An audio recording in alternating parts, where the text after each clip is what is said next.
Está no ar. Gente que Fala. O melhor programa de debates do rádio brasileiro. Gente que Fala. Tem texto e direção geral do jornalista Fausto Camunho. Gente que Fala. Reúne de segunda a sexta-feira formadores de opinião para discutir as principais notícias do dia. Gente que Fala. Tem o selo de qualidade APCOM. Olá, olá! O programa Gente que Fala está começando a partir de agora, aqui pela 365, a sua rádio de todos os dias, com as imagens da UTV, a TV da internet, nossas redes sociais também no ar, Instagram, Facebook, o nosso canal no YouTube. E à noite, a partir das 10 horas, tem a retransmissão pela Rádio Cultura AM 990 de Dois Córregos, no Centro-Oeste Paulista e outras 20 cidades da região. O nosso convite pela próxima hora, para você ficar aqui com a gente, curta, comente, compartilhe o programa Gente que Fala nas redes sociais, interaja fazendo perguntas aos convidados de hoje. O WhatsApp está aberto, é o 973350038, 973350038. E hoje é quinta-feira, é o dia do nosso Gente do MPD que Fala, é a parceria que a gente tem com o movimento do Ministério Público Democrático, sempre por aqui às quintas-feiras. Vamos então apresentar os nossos convidados de hoje, que vão analisar, vão debater os temas por aqui propostos. Eu começo aqui trazendo o Dr. Júlio Marcelo de Oliveira, procurador do Ministério Público de Contas junto ao TCU, associado do movimento do Ministério Público Democrático. Procurador Júlio, boa tarde e bem-vindo. Tudo bem?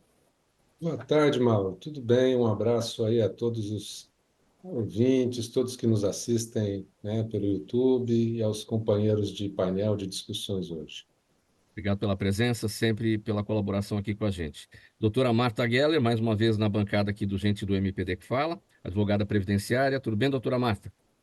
Tudo bem, Mauro? É um prazer estar aqui novamente. Agradecer ao Ministério Público Democrático pela oportunidade, pelo convite, na pessoa do Dr. Júlio Marcelo, que representa o MPD nesse programa. E um prazer estar aqui do lado da doutora Bruna e do doutor Diego para os debates dessa semana.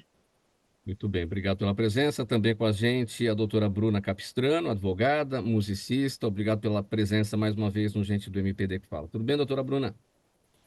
Tudo bem, eu que agradeço o convite para participar aqui de novo e agradeço também aos meus companheiros aí e ao público, os companheiros de debate também.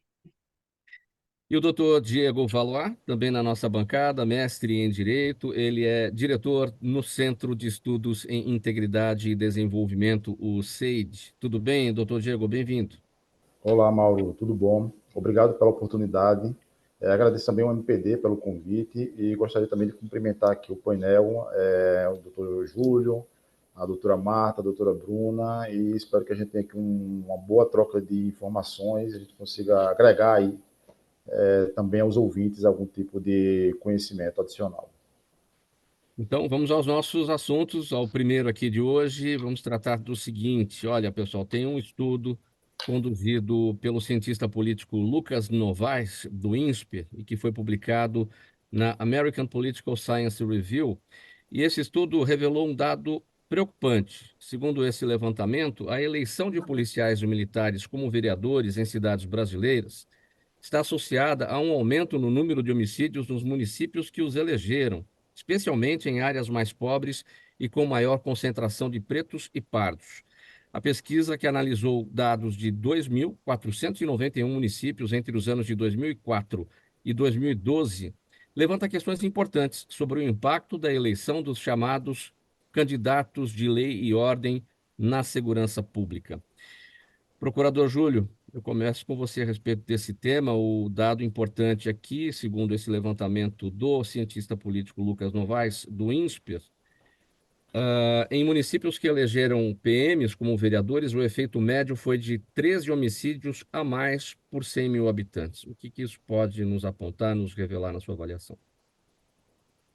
Olha, o número é estrondoso, né? 13 homicídios a mais por 100 mil habitantes é um número muito alto, né? Só para quem nos acompanha ter ideia, nos países envolvidos, assim, Reino Unido, Alemanha, o número de homicídios por 100 mil habitantes é de 1,2, abaixo às vezes de 1, né? No Brasil, as cidades mais violentas estão aí em torno de 50, mas você passar de 10 para 23 ou de 5 para 18, né, 13 a mais, É um aumento muito expressivo, né?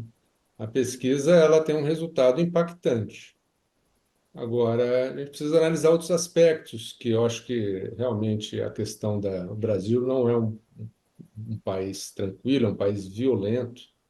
Nós temos muita violência pública, nós temos uma crise de segurança pública e ela tem muitas facetas. Uma das facetas, ele tentou mostrar aqui que seria a ausência dos PMs, da Polícia Militar, que é responsável pelo policiamento ostensivo, dos bairros mais pobres, nessas cidades onde PMs foram eleitos vereadores, que haveria um desvio de recursos humanos para policiar bairros de classe média ou de classe alta, onde esses PMs teriam obtido mais votos. Eu confesso que eu fiquei em dúvida quanto a essa explicação. Eu acho que tem um quê de especulação nisso. Ele fez um corte, né, analisou onde os PMs tiveram menos votos. Então, os 25% locais de votação, onde eles foram menos votados, ele viu que são os locais mais pobres das cidades. Mas eu acho que tem uma outra explicação também muito comum. Os PMs eles são muito votados pelos próprios PMs, pelos parentes, pelas famílias dos PMs.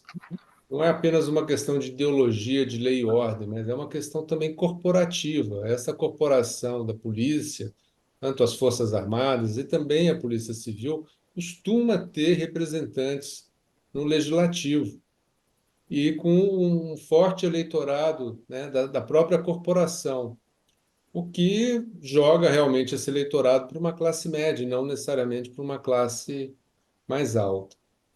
A segunda questão, que assim, pelo menos na matéria no que eu li, não ficou assim muito claro, é porque ele compara os homicídios antes da eleição e depois da eleição. E a correlação parece ser muito clara. Mas a causalidade que ele especula é que não me parece muito clara.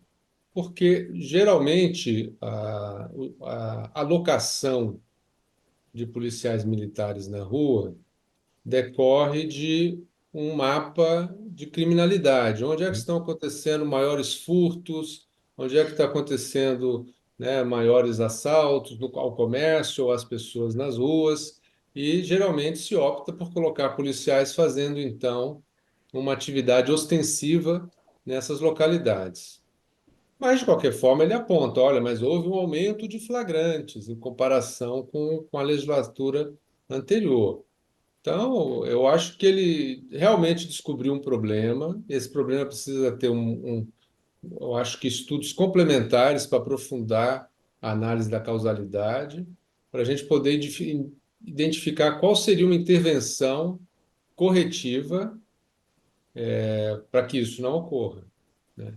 Então, não quero, com os meus questionamentos, de forma alguma, invalidar o trabalho. Muito pelo contrário, eu acho que o trabalho traz uma contribuição importantíssima, uma conclusão muito impactante e que merece aprofundamento e maior discussão para permitir uma identificação de intervenções efetivas que possam melhorar essa realidade.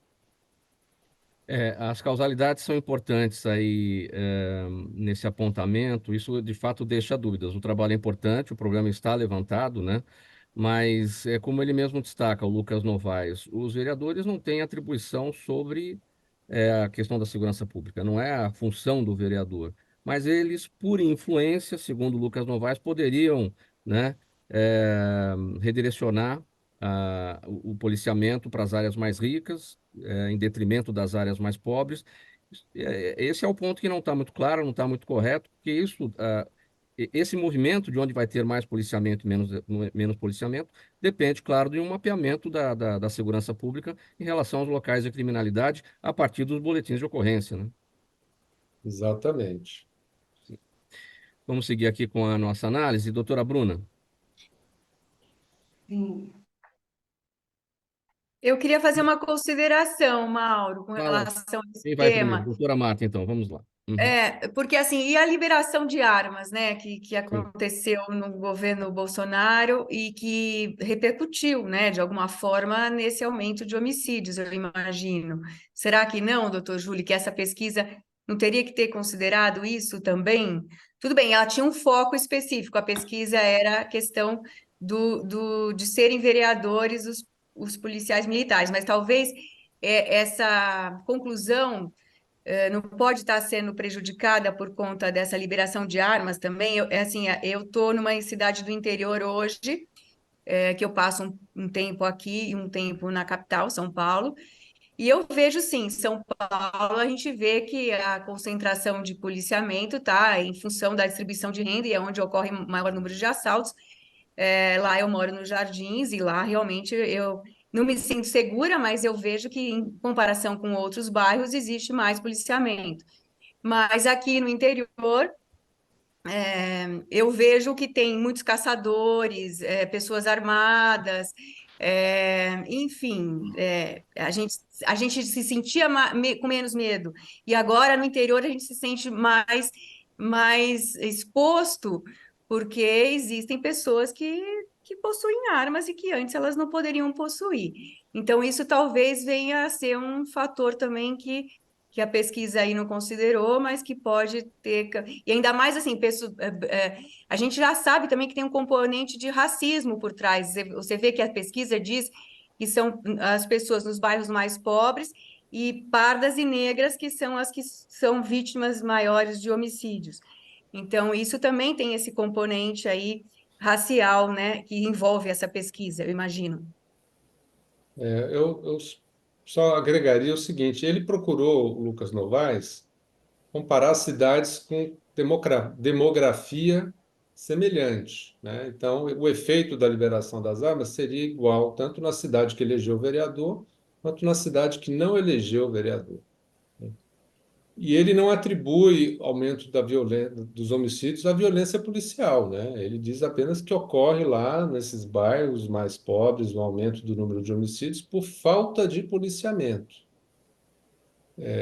Então, eu acho que a questão do aumento da liberação das armas não seria uma variável decisiva para a conclusão do estudo, porque ela ocorre tanto na cidade que não teve aumento de homicídio, que não elegeu PMs vereadores, quanto na outra que teve PMs eleitos e que aí sim se verificou, por conta dessa outra variável, eleição ou não de PMs, o aumento dos homicídios.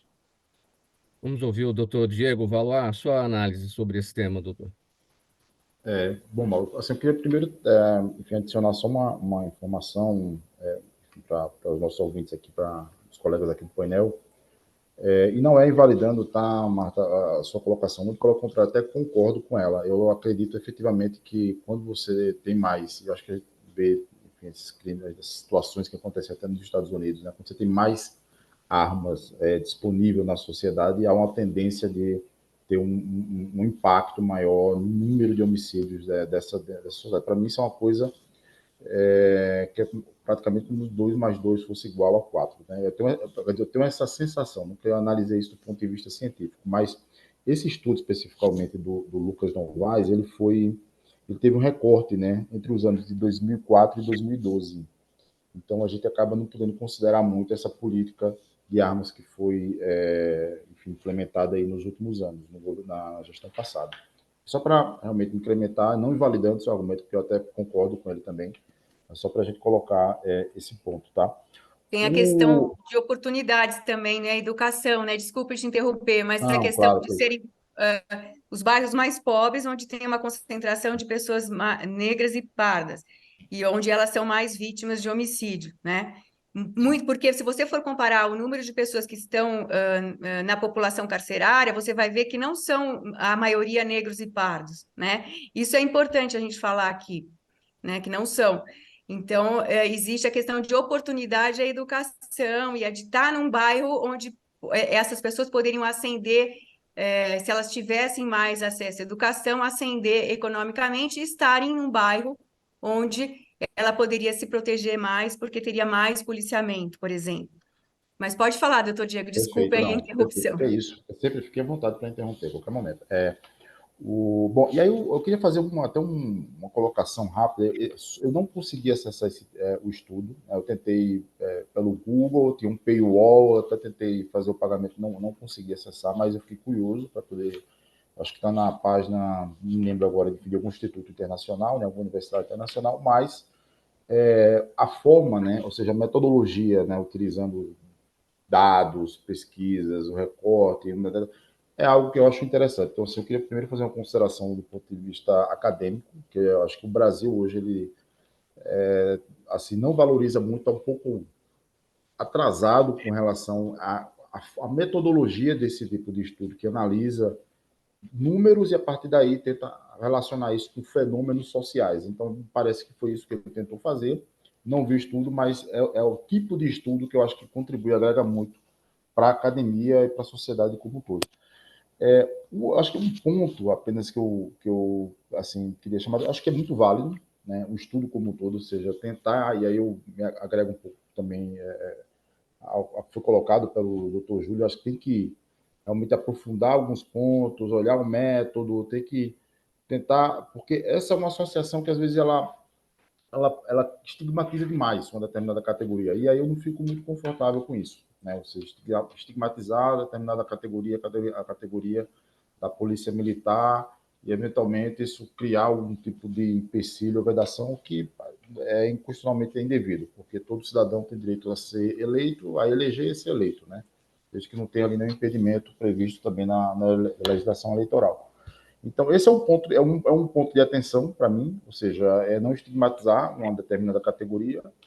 E o segundo ponto que ele traz, eu achei que, sem olhar o estudo, mas estava na matéria, isso, de certa forma, como eu posso dizer, é muito pouco científico, considerando o tipo de estudo que ele fez, né? Que foi dito que isso, uma das conclusões é de que a Polícia Militar acabaria tendendo a valorizar os seus bolsões eleitorais, ou seja, as áreas que eles foram melhor votados, se eles foram melhor votados dentro de uma região, inclusive, com a melhor condição financeira, ele acaba, digamos, se voltando para tentar, digamos, manter, né, essa influência dentro daquela região, até para se reeleger. Isso é colocado como uma conclusão, mas isso é uma coisa que é dada, né, assim, é dado dentro de todas as outras categorias. Se a gente pensar digamos, no pastor, ele vai buscar valorizar aquela determinada comunidade evangélica para poder conseguir se reeleger. Então, isso não é exatamente isso é uma outra discussão. Uma discussão, será se a nossa estrutura legislativa parlamentarista, aliás, não é parlamentarista, mas será se essa estrutura do nosso parlamento boa? Será que isso gera incentivos bons ou incentivos ruins? Porque às vezes um determinado parlamentar ele vai ficar focado em obter, digamos assim, vantagens ou ganhos apenas para aquele determinado bolsão eleitoral. Então, assim, isso é uma coisa que já existe. Então, a pergunta essa não seria um pouco, talvez, indevido associar isso especificamente a uma categoria? Então, esse é um ponto são os pontos aqui que eu gostaria de colocar, Mauro, para reflexão. Vamos ouvir a doutora Bruna e a gente encerra esse tópico. Doutora Bruna, vamos lá. Sim, eu também concordo. Quando se fala, né, que a pesquisa falta alguns dados ainda para ter uma análise necessária, né, e completa, como diz o doutor Júlio, para a correção do problema. Só que, ao meu ver, também tem um outro ponto que influencia bastante nessa questão do aumento da criminalidade, porque nos bairros próximos de periferia também, né, a gente tem que lembrar que tem muita comunidade. E aí o que acontece? O policiamento, ele fica impedido de chegar nesses lugares por causa das facções, né? Então isso aí acaba influenciando também, porque nos bairros onde pode até acabar influenciando, sim, como ele falou, onde os bolsões eleitorais, né, foram maiores na questão da reeleição, do objetivo deles na política, só que nos bairros de periferia também tem muita comunidade. E a comunidade não permite que a polícia fique o tempo todo ali, fique fazendo ronda, ou proíbe a população de chamar a polícia em qualquer situação. Quem resolve mesmo são os líderes do tráfico. Então, eu acho que isso influencia também. Então, tudo isso tem que ser analisado. Todos os pontos que todos trouxeram aqui tem que ser analisados para isso, como o doutor Júlio mesmo falou, para fazer uma análise geral para fazer uma correção. né? E como o doutor Diego falou, todo estudo é válido para que isso seja corrigido, né? Para que tenha essa diminuição. Vamos seguir, programa Gente que Fala, edição de quinta-feira, é o Gente do MPD que Fala, parceria nossa com o Movimento do Ministério Público Democrático. Próximo assunto, o presidente do Tribunal de Justiça de Pernambuco, desembargador Ricardo Paes Barreto, recuou da proposta de construir uma calçada da fama do Poder Judiciário para homenagear ex-presidentes do tribunal. Ele afirmou que a ideia foi abandonada após a repercussão negativa do anúncio, que foi feito por ele mesmo, numa entrevista transmitida pela TV Jornal no último sábado. A iniciativa, segundo o desembargador Ricardo Paes, visava embelezar o judiciário, deixá-lo mais bonito e atraente. Doutor Diego, começo com você a respeito desse tema. Um tribunal bonito, aparente, é aquele que traz bons resultados, né? Aquele que tem boa produtividade. Tem um levantamento do CNJ, divulgado em 2023, Conselho Nacional de Justiça, né? O Tribunal de Justiça de Pernambuco tem o segundo pior índice de produtividade do país, de 57%. Sua análise. Bom, inclusive eu sou pernambucano, não sei se vocês conseguiram captar aqui pelo sotaque, né? Embora more aproximadamente 12 anos aqui em São Paulo, que é meu segundo lar, que é a cidade que me acolheu. Sou natural de Pernambuco e sou muito apegado culturalmente a Pernambuco. E até quando eu li um pouco, assim, esse foi um assunto que repercutiu bastante. O doutor Liviano escreveu um artigo a respeito, um artigo bastante duro, né, nas posições. E eu, a princípio, eu queria fazer duas ponderações com relação a esse assunto. Em primeiro lugar, já queria fazer um disclaimer aqui, dizendo que eu não sou advogado, não conheço o doutor Ricardo Paes Barreto, não tenho parentes no Poder Judiciário, não tenho ações no contencioso, eu não atuo no contencioso, então o que eu vou falar aqui realmente é um pensamento meu mesmo. Primeiro, eu sou pisciano, né, com ascendência em pisciano, então em peixes, então o que acontece? Eu tendo a ver a boa intenção das pessoas, a boa intenção. E o que me parece, a princípio, é que o doutor desembargador, doutor Ricardo Paes Barreto, ele tinha uma boa intenção. E aí eu atrelo isso a uma característica do pernambucano. Né? Vocês sabem que tem até uns memes aí, né, as piadas, né, que a gente lá em Pernambuco a gente gosta de se destacar nas coisas, né? Ou seja, é o maior carnaval é o Galo da Madrugada, o maior shopping da América Latina, a maior avenida em linha reta da América Latina. E tem essas coisas lá que já virou até meme. E eu tenho para mim que, juntando um pouco essa ideia, né, vamos fazer alguma coisa aqui diferente no Tribunal de Justiça de São Paulo, juntando com essa minha perspectiva de olhar as coisas talvez com uma boa intenção, uma certa boa intenção, eu imagino que foi isso um pouco o que aconteceu. Tanto que ele recuou rapidamente, né, ou seja, não houve nem muita discussão, já recuou, talvez tendo em vista, inclusive, os valores, etc. Mas eu acho que isso deixou um resquício muito positivo dentro dessa discussão. Sabe qual foi, Mauro? Ter jogado holofotes na questão da ineficiência do TJPE, né, está lá sob a gestão do doutor Ricardo. Então, o que acontece? Eu acho que ele agora vai ter a oportunidade, já que o Brasil inteiro está sabendo que é o segundo pior Tribunal de Justiça do Brasil em matéria de avaliação, então o doutor Paes Barreto vai ter a opção, vai ter a oportunidade agora de, inclusive, durante a sua gestão, trabalhar para que melhore essa posição, né? Para que Pernambuco saia desse momento, inclusive considerando, fazer um registro disso que é importante. Pernambuco é um celeiro de grandes juristas, né? Então, Pernambuco, não só de grandes juristas, como grandes servidores públicos que estão espalhados pelo Brasil. Lá tem uma banca jurídica muito boa, então acho que me causa uma certa tristeza olhar para essa segunda questão da ineficiência, quando a gente tem uma banca tão qualificada como temos lá em Pernambuco. Acho que a primeira questão está relativamente superada. Eu acho que o erro foi cometido, foi admitido, né, para o desembargador, e aí resta a gente olhar agora para a questão concreta, vamos tornar esse TJ mais eficiente aí para a população. Doutora Marta Geller, sua análise. O erro foi cometido, foi corrigido, a ideia, enfim, não vai avançar, mas o que é que o que é que teria, né, uma vez que não vai mais adiante, de ilegal e de imoral nisso tudo? Concordo com o doutor Diego, e é isso mesmo. Eu fiz mestrado com colegas de Pernambuco, eram os melhores alunos da classe, vinham já com uma formação de graduação muito boa, às vezes até superior à nossa aqui paulista.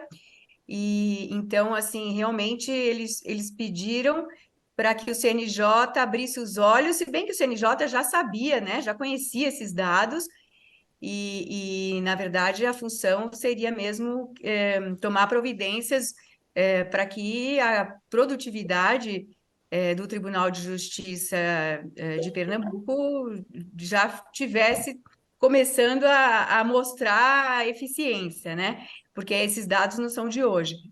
E realmente chamou atenção, e agora ele vai ter que tomar a rédea aí para que consiga, não sobre tempo para pensar nessas banalidades, não é mesmo?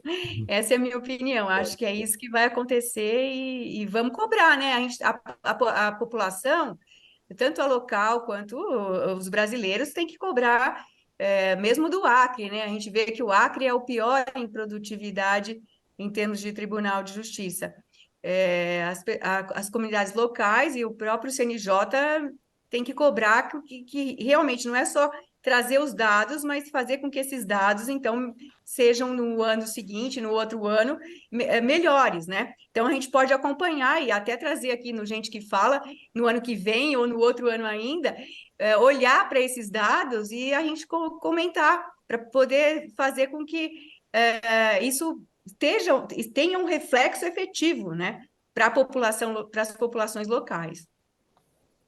Doutora Bruna Capistrano, a sua análise, vamos fazer uma homenagem aqui a Pernambuco, né? Afinal de contas, em 11 de agosto de 1827, né, foram criados os decretos, foram assinados os decretos, né, que originaram os cursos de direito, os primeiros cursos de direito de faculdade, né, de universidade no Brasil, em São Paulo e em Olinda, Pernambuco, né?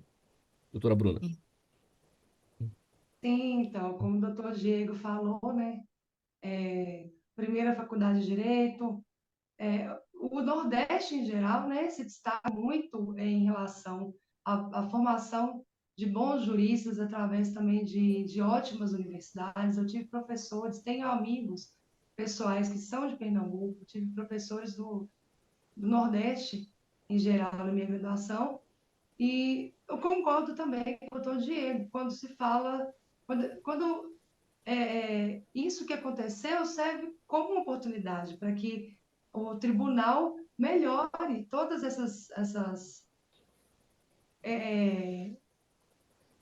a questão do dia a dia, do trabalho, da celeridade, da questão da eficiência, para que o Tribunal de Pernambuco tenha destaque, né? Como a doutora Marta Guerra falou, para daqui a um ano, daqui a uns meses, né? A gente poder trazer aqui a oportunidade para ele, para poder se redimir nesse caso, para fazer essas mudanças, né?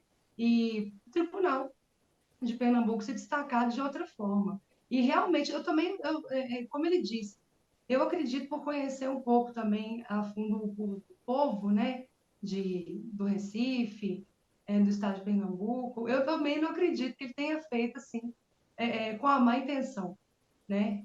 Mas, assim, que essa calçada da fama possa ser feita, né, no momento oportuno, onde que esses dados aumentem, que o CNJ possa divulgar novos dados, e aí sim fazer uma calçada da fama com destaque merecido para aqueles que ajudaram a colaborar, para fazer o básico que eles têm que fazer, né, cumprir o princípio da celeridade e da eficiência dentro do tribunal.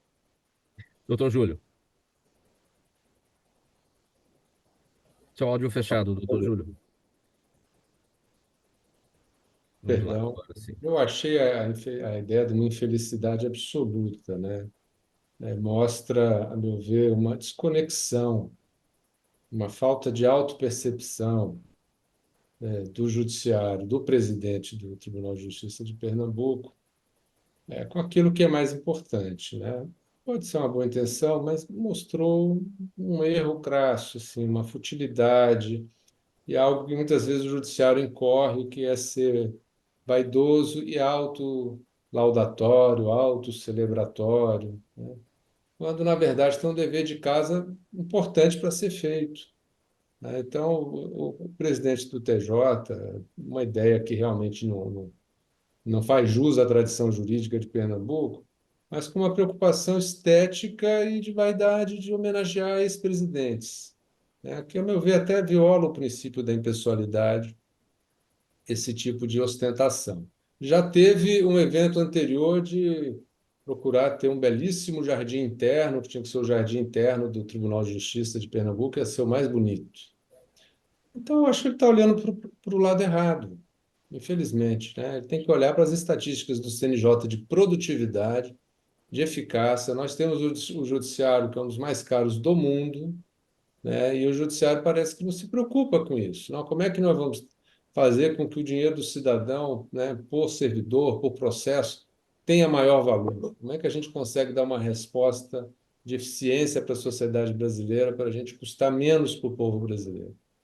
Então, o judiciário costuma fazer um discurso oposto. Não, nós somos os garantes da democracia, a democracia custa caro, o direito custa caro, a pacificação social por meio dos processos é importante, não tem problema custar caro.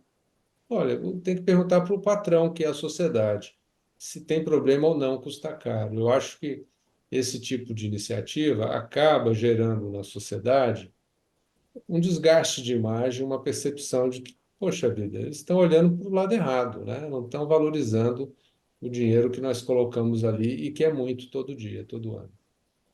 Vamos seguir. Programa Gente que Fala, edição de quinta-feira. É o Gente do MPD que fala, parceria nossa com o Movimento do Ministério Público Democrático, pela 365, sua rádio de todos os dias, AltV, TV da internet, redes sociais, nosso canal no YouTube e à noite a retransmissão a partir das 10 horas pela Rádio Cultura AM 990 de Dois Córregos no Centro-Oeste paulista. Próximo assunto. Um editorial do jornal Folha de São Paulo sobre os desafios da Previdência destaca que, com o envelhecimento e mudanças no trabalho, será preciso, de novo, consertar distorções do sistema para conter o déficit.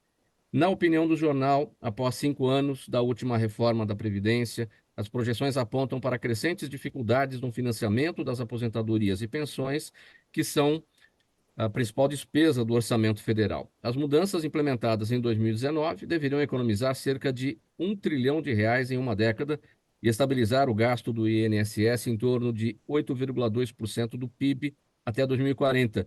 Só que a estimativa para o mesmo ano já subiu para 8,45% do PIB. Doutora Marta Geller, seu assunto, para a doutora advogada previdenciária.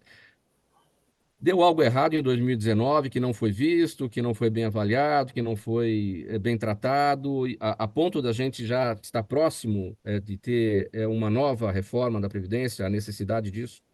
Na verdade, né, Mauro, desde a Constituição de 88, várias transformações, várias reformas foram feitas no sistema de seguridade social brasileiro. Quando a gente fala de previdência, a gente está falando de um caixa onde há contribuições dos segurados para receberem uma contraprestação, que são os benefícios, né? Então, tanto no ponto de vista dos servidores públicos, que passaram a ter contribuições não só para pensão por morte, mas também para aposentadorias, em função de reformas que já tivemos no passado, e depois tiveram alíquotas de contribuições aumentadas, tanto para os servidores da ativa quanto para os inativos. No regime geral de previdência, a gente também teve muitas transformações. A gente tinha benefícios sem atrelar a idade mínima, né? E o brasileiro começa a trabalhar muito cedo. Então, se aposentava na fase, mulheres na faixa de 46 anos, os homens também na faixa dos 50 anos já se aposentavam. Hoje, a última reforma atrelou a idade mínima a tempo de contribuição também, né? Então, o que essa matéria traz de novo? É a questão, que já é uma questão muito antiga, o economista Raul Veloso, ele já defende essa tese há muitos anos. O que ele diz? É que você não pode atrelar o salário mínimo, né, ao piso, né? Por exemplo, a pessoa que não atinge a média. Como é que é feito o cálculo do valor do benefício hoje? É uma média aritmética das contribuições de julho de 94 até a data do requerimento administrativo. Aí vai ser aplicado conforme a regra que o segurado vai vai ser aplicada ao cálculo desse segurado, que está requerendo benefício, existem várias regras de transição em função da última reforma, inclusive, né? Sim. Então, ele pode se encaixar em uma das regras de transição, tem ainda o fator previdenciário, que foi criado em 99, que ainda é aplicado em determinadas regras. Então, tudo isso é levado em consideração. Mas por que preocupa, que se preocupa com isso? Porque quando você teve a última reforma trabalhista, a gente não pode esquecer que é ela que está impactando também o caixa da Previdência Social, a reforma trabalhista, que houve a precarização do trabalho, né? Você não tem quantas pessoas hoje têm carteira assinada, fundo de garantia e tudo mais. Então, muitas pessoas, elas viraram MEI. A MEI, então, ela deixou... Quando você tem uma carteira de trabalho assinada e um vínculo de trabalho em carteira de trabalho, você tem a contribuição de 20% da empresa e a contribuição de 7,5% a 14% do trabalhador. Quando ele vira MEI, quando ele vira autônomo, ele pode ser um autônomo de baixa renda ou a MEI, que é o microempreendedor individual, ele vai pagar 5% do salário mínimo, R$70 por mês, para se aposentar com 65 anos o homem, 62 com a mulher, depois de 15 anos de contribuição. A média aritmética, que eu falei aqui como é calculado, do plano real até a data da concessão, não atinge o salário mínimo, não vai atingir o salário mínimo. Como é que o salário mínimo é calculado? O salário mínimo é calculado, ele é reajustado pelo INPC, mas a variação, né, o crescimento do produto interno bruto dos últimos 2 anos anteriores ao ano que você está. Então, o que acontece? Você está dando um ganho real para quem ganha salário mínimo e não contribuiu para isso, porque nós estamos falando de previdência, não estamos falando de assistência. Então, assim, o que o Raul Veloso diz e o que a parte da sociedade diz? Raul Veloso diz, a conta não fecha, a conta não vai fechar, e não tem fechado por conta disso. Você acaba dando salário mínimo para aqueles que não contribuíram para esse benefício de salário mínimo. Então, você teria que fazer essa redistribuição de renda por meio da assistência social. E isso nossos legisladores já estão fazendo, o artigo 6º.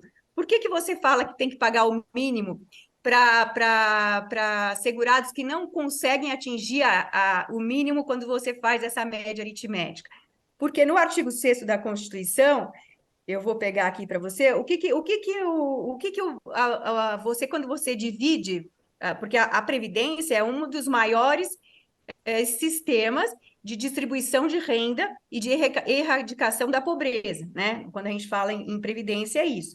Então, o artigo 6º fala que a pessoa tem que ter uma renda mínima para ela ter alimentação, moradia, educação,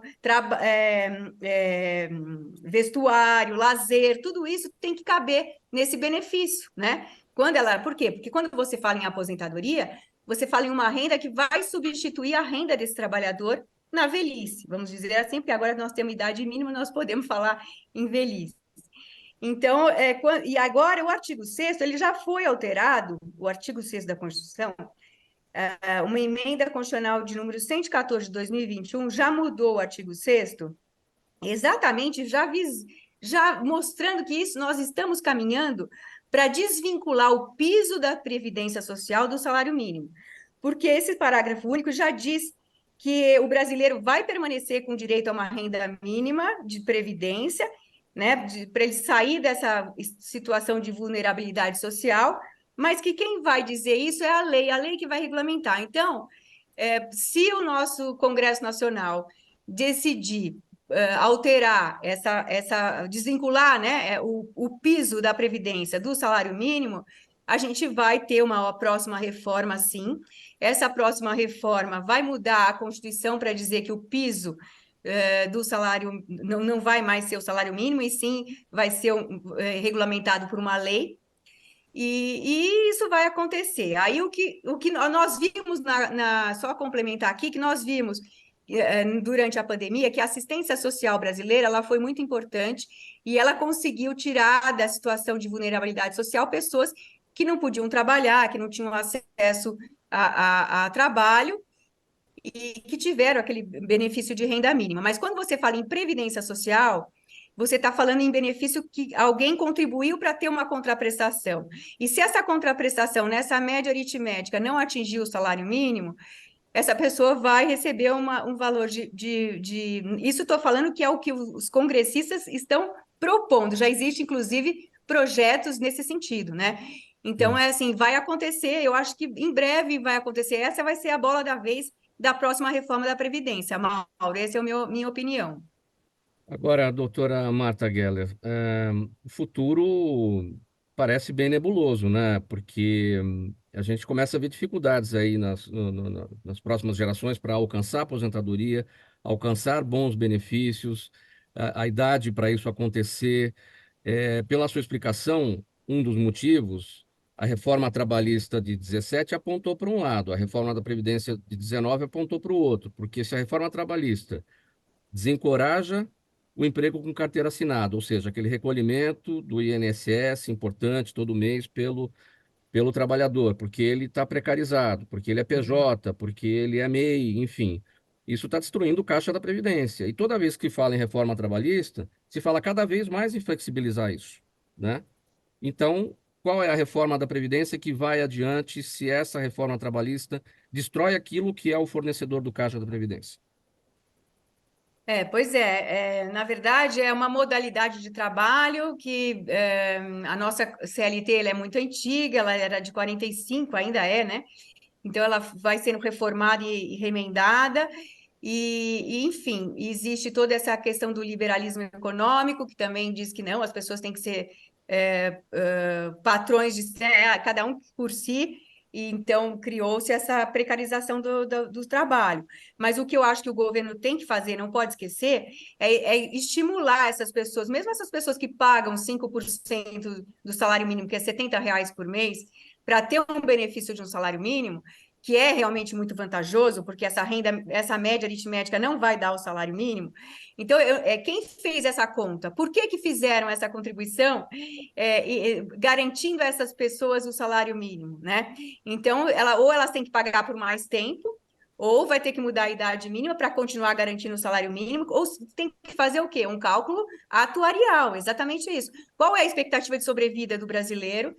Por quanto tempo ele tem que pagar R$ 70 para ele poder ter direito a um salário mínimo por mês? Aí a questão é que o salário mínimo é o único benefício, também quem ganha o piso é o único que ganha esse percentual do PIB, porque os outros benefícios acima do mínimo da Previdência, eles são reajustados pelo INPC.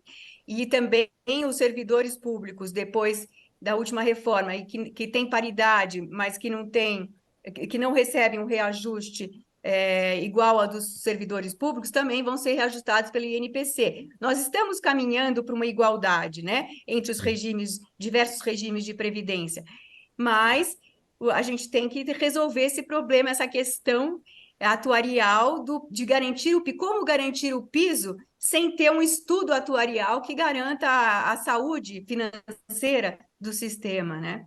Essa é a questão. Vamos seguir o próximo tema aqui do Gente que Fala, programa, nossa edição de quinta-feira, o Gente do MPD que Fala, parceria nossa com o Movimento do Ministério Público Democrático. Vejam só, gente, no último domingo, o presidente do Supremo Tribunal Federal, ministro Luiz Roberto Barroso, e a filha dele, a advogada doutora Luna Barroso, escreveram um artigo no site Poder 360, defendendo a regulação da internet.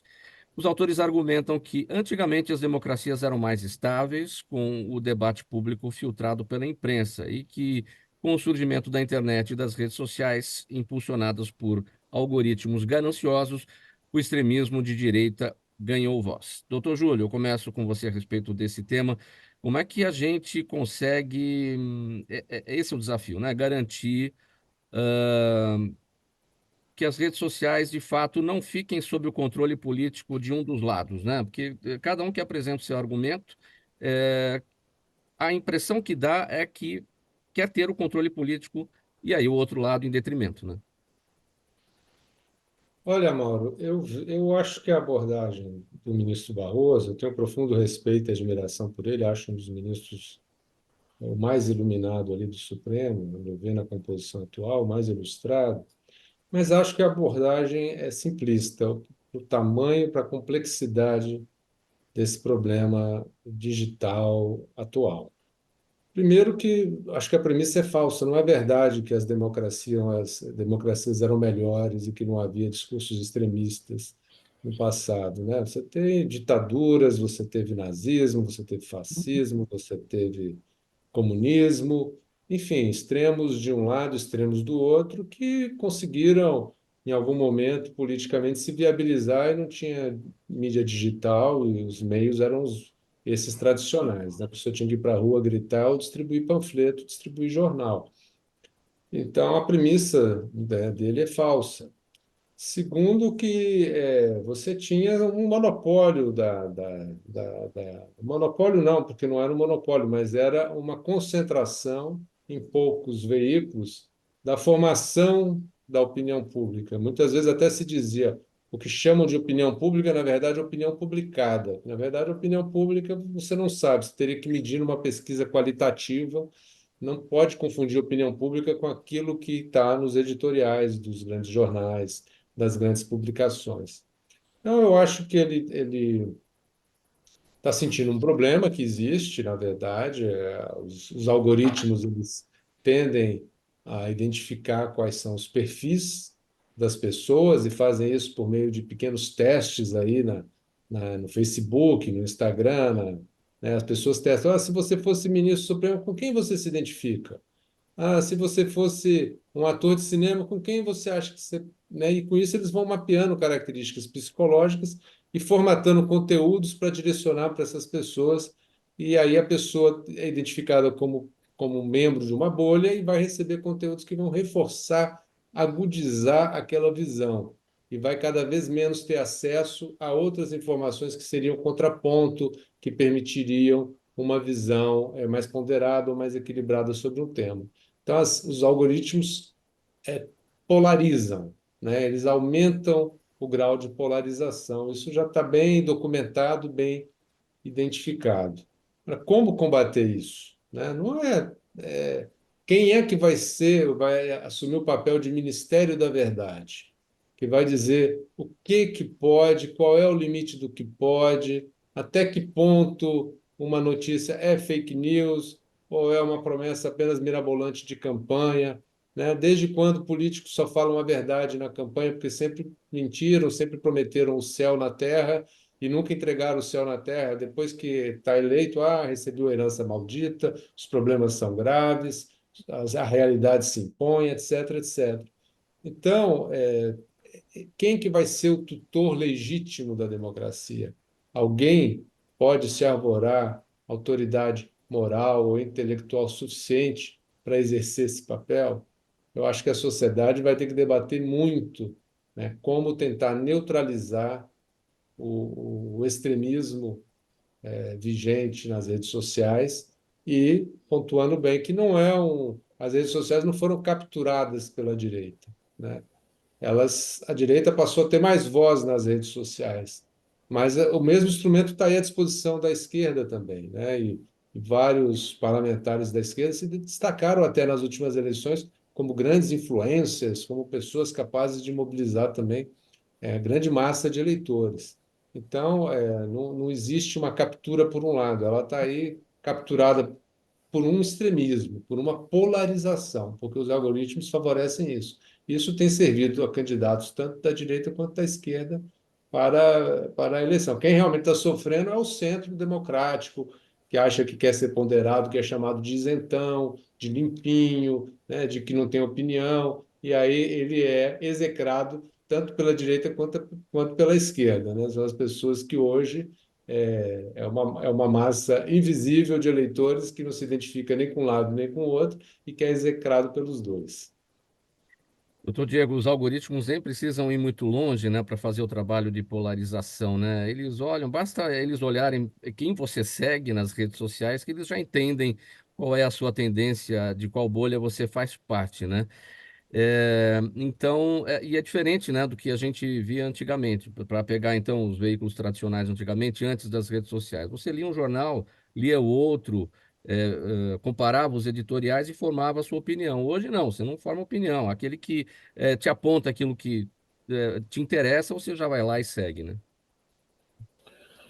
Isso é muito complicado, Mauro, porque de fato isso acaba prejudicando o acesso aos diversos tipos, né, às diversas categorias de informações. Quando você, às vezes, acaba imerso dentro de uma dessas bolhas, né, é, justamente pelo algoritmo, né, que faz esse tipo de digestão de dados, de informações, você acaba não conseguindo visualizar, às vezes, uma opinião contrária àquela que está dentro daquele grupo, e isso é prejudicial. Esse é um dos pontos também que é mencionado no artigo do ministro, como um ponto crítico, né? Porque o algoritmo ele acaba gerando um pouco digamos, esses extremismos, né? Como o próprio doutor Júlio mencionou. Mas eu queria trazer uma observação aqui, senhores, do ponto de vista que é algo que assim é massivamente criticado, até com uma certa falta de conhecimento, às vezes, sobre um instituto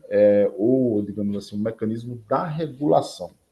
Da regulação. É um instrumento, a regulação, eu trabalho com direito público aí há uns 15 anos, muito no setor de infraestrutura, acabei me envolvendo, interagindo muito com os modelos regulatórios que existem dentro do setor de infraestrutura, os diversos tipos, né? Então, eu particularmente, eu vejo a regulação, e assim é também em vários países ditos de primeiro mundo, a regulação como um instrumento no qual o Estado ele consegue evitar uma série de atuações negativas das entidades privadas, né? Então, quando a gente fala numa regulação no setor de energia, é uma tentativa de melhorar a prestação de serviço para a sociedade, tentar equilibrar, tentar atingir a chamada modicidade tarifária que está prevista na lei de concessões, e assim é em todos os outros serviços, entendeu, Mauro? No serviço aeroportuário, no serviço rodoviário. Então, a regulação ela exerce um papel importante para poder evitar, digamos, esse tipo de captura, evitar uma sobreposição do interesse privado em face do interesse público. Então, é algo que, a priori, eu acho que deve ser considerado. Agora, como fazer essa regulação é que eu acredito que é hoje o grande debate, né? Ou seja, como é que vai ser feita, né? O próprio no artigo do ministro, ele coloca lá que essa regulação ela pode ser feita de três formas: uma regulação mais forte do Estado, uma autorregulação apenas do setor privado, ou uma composição disso, né, que ele chama de corregulação, que é a sugestão dele. Se é a melhor, não sei. Realmente é algo que necessita aí de um debate público mais amplo, mas fato é que a gente tem, dentro das redes sociais, existe hoje alguns problemas que precisam ser claramente sanados, né? Ou seja, às vezes, e o exemplo que o próprio ministro coloca, né? Ele dá o exemplo, alguém vai lá e posta querosene mata Covid, né? Então a pessoa vai lá e toma a dimensão, a proporção que um comentário, uma fake news dessa, uma desinformação dessa pode causar. Então eu acho que o foco, né, eu acho que dado o debate público, seria no sentido de achar uma regulação que seja condizente, que não seja uma regulação capturada por nenhum dos lados políticos, ou seja, que seja uma regulação. E hoje, dentro das estruturas das agências reguladoras, isso é feito de alguma medida, né? Ou seja, você tem mandatos descasados com relação ao mandato do político, e algumas outras coisas têm que ser refletidas e pensadas nesse sentido, entendeu, Mauro? Esse é um pouco o meu ponto de vista. Muito bem. Doutora Bruna, como chegar a uma regulação, então, das redes sociais sem que elas sejam captadas por um lado ou por outro? Que é necessária essa regulação, né, do conteúdo da internet. Hoje em dia não tem nem o que discutir, né? Porque não é uma coisa que está acontecendo só no Brasil, mas no mundo inteiro. Essa questão dos algoritmos, o tanto que influencia na opinião, nessa polarização, o tanto que está influenciando no aumento da polarização, do conservadorismo, que a gente está vivendo, né? E isso, como consequência, a ameaça constante aos estados democráticos de direito, não só no Brasil, como em todo o mundo, né? E só que esse momento, né, nesse momento agora que está acontecendo essa necessidade de regulação, infelizmente é um momento que o Brasil está polarizado e tendenciando as pessoas que têm mais o pensamento da direita pensar assim, não está regular, quer regular porque nós estamos nos acusando de espalhar fake news, de espalhar notícias falsas, etc. Então, assim, como o doutor Júlio falou, né? Aquele que fica no meio, ele é massacrado pela sociedade. Aquele que não é nem de um lado, aquele que não é nem do outro. E a regulação vai atingir não somente a direita, quanto a esquerda também, porque os dois lados acabam se beneficiando, de certa forma, com essa questão dos crimes cibernéticos, né? Então, assim, é necessária a regulação, eu concordo, mas tem que se tomar cuidado, porque tem que fazer, ela tem que ser feita agora, nesse momento, né? Depois do que aconteceu em janeiro, os ataques a Brasília, mas sem parecer que você está querendo massacrar somente um lado, ou beneficiar, como diz o, a própria reportagem lá, né? Não se pode transformar esse debate onde somente as paixões são discutidas. Então, eu concordo com isso também. É uma questão complicada, mas tem que ser, ela é necessária no momento, porque nenhum direito constitucional ele é absoluto, nem a liberdade de expressão, nem que sequer o direito à vida ele é absoluto, que dirá a liberdade de expressão. E ela tem que ser regulada mesmo, porque tem que ter uma discussão séria em quem vai fazer isso, em quem vai decidir o que é, o que não é, o que é uma notícia falsa, o que não é, porque isso está sendo muito perigoso. A gente está vendo o aumento do conservadorismo em todos os estados do mundo e o tanto que isso tem impactado na atitude das pessoas e nas ameaças à democracia e está ficando muito perigoso. Último assunto aqui do programa Gente que Fala. Vamos fazer uma análise mais breve, todos, porque a gente tem Posso 4 minutos só falar só. uma questão rapidinha, só sobre isso que a gente estava falando? A questão da inteligência artificial vai ainda agravar a questão das fake news, porque vai aparecer candidato Sim. falando coisas que ele não disse. Então, a gente ainda vai ter que regulamentar também a questão da inteligência artificial nas próximas eleições. Vamos passar para frente, Mauro, por favor, não queria atrapalhar. E se der tempo, né, doutora Marta, para as próximas eleições, acredito que não. Há 6 meses Sim, só, acho que para não vai essa dar tempo. eleição a gente não vai ter essa realidade, não. Mas vamos torcer para isso. Último tema, vamos lá, gente. O ministro da Agricultura da Ucrânia, Mykola Solsky, foi preso por suposto envolvimento num esquema de corrupção. Ele é acusado de liderar um grupo que ilegalmente apropriou-se de terras estatais. Vou falar aqui nos valores nossos, aqui em reais, para ficar mais fácil o entendimento. Ele se apropriou, então, de terras estatais no valor de 37 milhões de reais e tentou adquirir outras propriedades no valor de 24 milhões de reais entre 2017 e 2021, no período em que exercia funções como advogado e político no parlamento ucraniano. As supostas terras apreendidas teriam sido repassadas para veteranos de guerra responsáveis por alugá-las para algumas empresas privadas. Muito bem, ele foi solto depois de pagar uma fiança de 9 milhões de reais, renunciou ao cargo, disse que é inocente e, se for considerado culpado, pode pegar uma pena aí de até 12 anos de prisão. Doutora Marta, bem brevemente, e todos também aí na sequência. País em guerra, país atacado, país massacrado, a Ucrânia, e está lá a corrupção. Então, a corrupção ela está em todos os regimes, né? Não só nos regimes onde não há democracia, né? Mas mais ainda nos que não são democráticos, né? Então a ética fica de lado, né? O que interessa é, é, é a corrupção, enfim, levar como diria o Gerson, coitado do jogador, né? Que queria levar vantagem em tudo. Mas eu acho que esse tema aí é para o doutor Júlio, né, falar, que é a área dele. Vamos lá, doutor Júlio, na sequência, depois os demais, mas tudo bem breve, que a gente só tem 2 minutos. Isso mostra, Mauro, que a corrupção ela é universal, né? Onde houver recursos e oportunidades, haverá indivíduos tendentes a quererem prevalecer sobre os demais, né? A ter o ganho fácil, a ter o ganho privilegiado, mesmo que à custa da sua população. Então, isso acontece no mundo inteiro, aconteceu ao longo da história e vai continuar acontecendo. O importante é você prevenir o máximo que puder para reduzi-la ao máximo possível, porque eliminar é algo que nem não se pretende de maneira ingênua, né? Você vai reduzir e, quando ela ocorrer, você vai punir exemplarmente como elemento de dissuasão.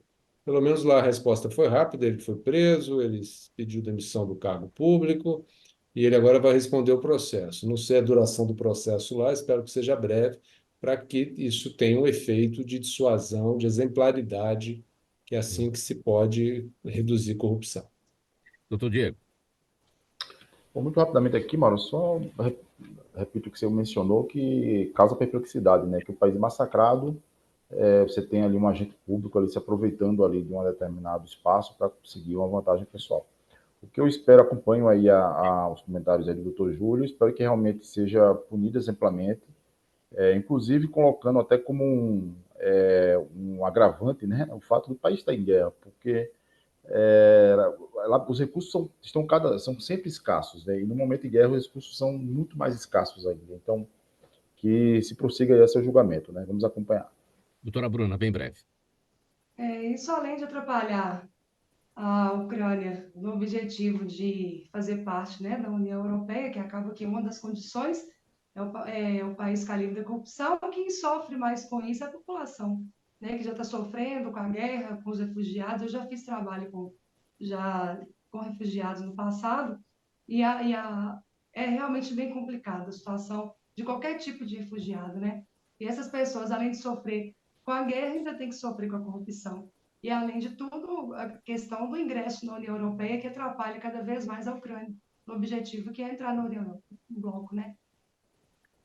Muito bem, gente, o nosso tempo já é esgotado. Vamos colocar um ponto final nessa edição do programa de hoje. Gente que fala de quinta-feira é o gente do MPD que fala, parceria nossa com o Movimento do Ministério Público Democrático. E o agradecimento a todos que participaram. O Dr. Júlio Marcelo de Oliveira, procurador do Ministério Público de Contas perante o TCU, junto ao TCU, associado do Movimento do Ministério Público Democrático. A doutora Marta Geller, advogada previdenciária. Doutora Bruna Capistrano, advogada e musicista. E o doutor Diego Valois, mestre em Direito e diretor no Centro de Estudos em Integridade e Desenvolvimento. Um abraço a todos vocês, mais uma vez um agradecimento de toda a nossa equipe. Programa Gente que Fala no ar há 23 anos. Apresentação minha, Mauro Friesman, é sempre uma realização da ABCom. Apresentação minha, Mauro Friesman, pauta e redação do Pedro Esquiavon, do Luiz Ferro. Zenilda Salvato, nossa diretora de produção, jornalista Fausto Camunha, o nosso diretor-geral, e você aí do outro lado, sempre espectador, internauta, ouvinte, a razão da nossa presença por aqui. A gente volta amanhã, a partir do meio-dia, pela 365, sua rádio de todos os dias, AltV, TV da internet, as redes sociais, nosso canal no YouTube. E lembrando, a retransmissão à noite pela Rádio Cultura AM 990, de Dois Córregos, no Centro-Oeste Paulista. Na sequência aqui da Rádio 365, programação musical de qualidade, feita especialmente para você nesse início de tarde. Um abraço a todos, tchau, até amanhã.